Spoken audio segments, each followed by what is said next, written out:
ndenge nini bana na ngai nate ya bino ndenge nini pourquoi beaucoup le quoi mukili bokotia maloba nzambe te momotia na conséquence mona nzamba kotia maloba na nzambe mona nzamba kotia na conséquence te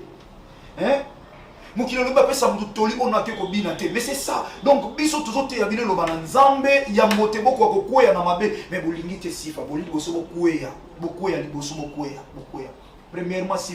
sifa bokanisa te lokola biso toka pasteur oyo tokenda na kote ya na madimba tokendaka basona bata na tozwi ngolo ketia na poto te nde toza basala nzambe te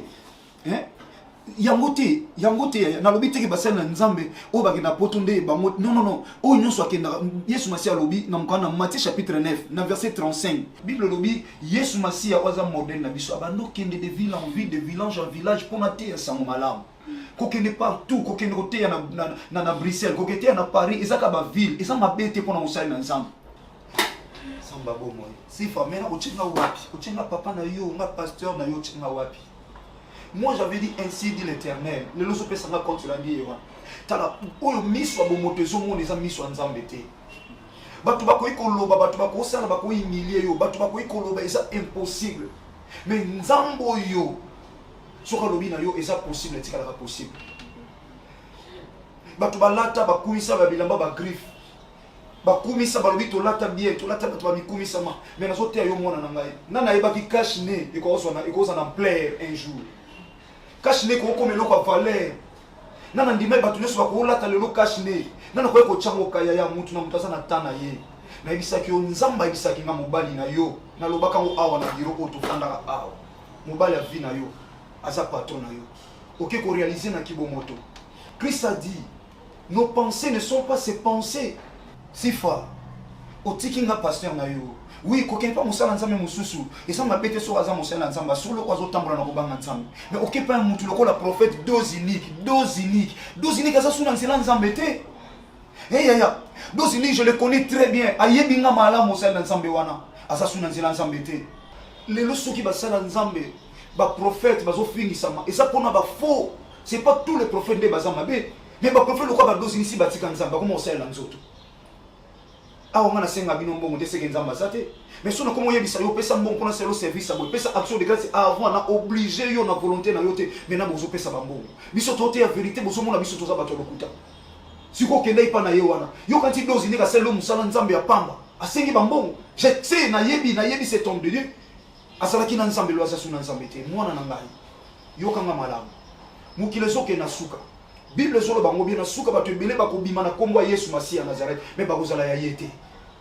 lilobe yake ofele mais lelo komi ya koteka bible zolo batoko yeba moko na moko kolakisa na misala na ye bayebaka nzete na mbuma na yango ezali kamba olela te ya yo talaki bato yokaki bato soki Bartimée yokaki bato mbi alingai kozwa lobiko te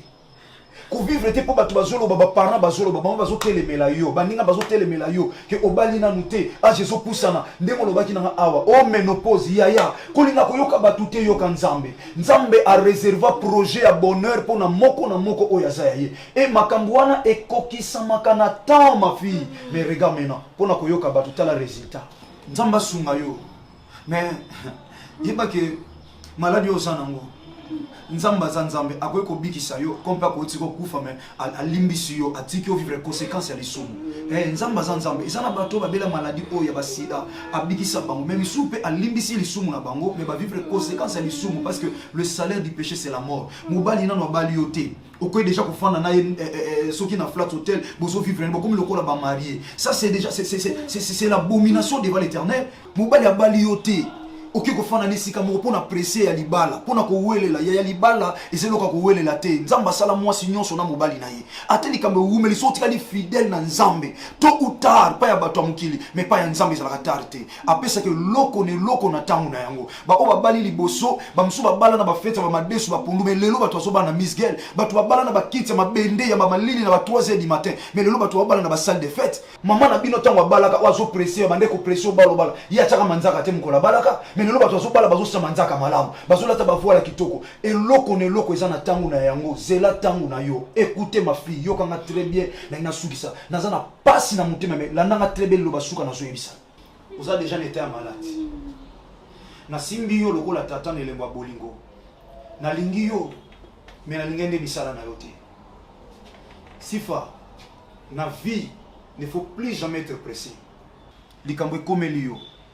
ete ya nanu yo moko ete ya ceux qui sont autour de toi ete ya batu nyonso ba oyoka sango na yo ya vie oyo traverser pour koma na échec oyo boyeba ete yokanga mwana ngai oyeba ete na vie il faut zalokola Habakkuk méditer livre Habakkuk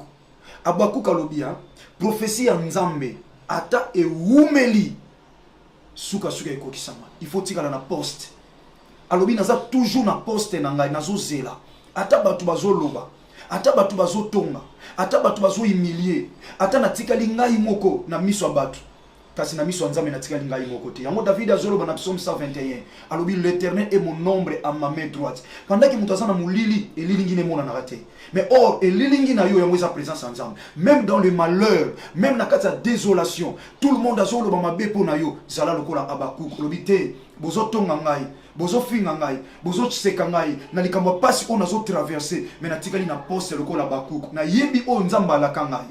ate umeli suka ekokokisama po naza Habakkuk na telemi na poste na ngai ya tika vi na yo ete ya bato ete ya pe yo moko oyeba ete au père